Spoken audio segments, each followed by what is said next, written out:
வெண்ணிலமே நீ குரல் கொடுத்தால் உன்னை கும்பிட்டு கண்ணடிப்பேன். கோபுரமே உன்னை சாய்த்து கொண்டு உந்தன் கூந்தலில் மீன் பிடிப்பேன். வெண்ணிலவே உன்னை தூங்க வைக்க உந்தன் மேலுக்கு சொடுக்கெடுப்பேன்.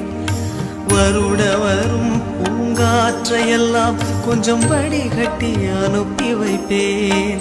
என் காதலின் தேவையை காதுக்குள் ஓதி வைப்பேன்.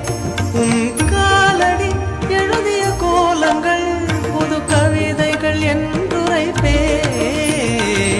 என்னவளே அடி என்னவளே எந்தன் இதயத்தை தொலைத்து விட்டே.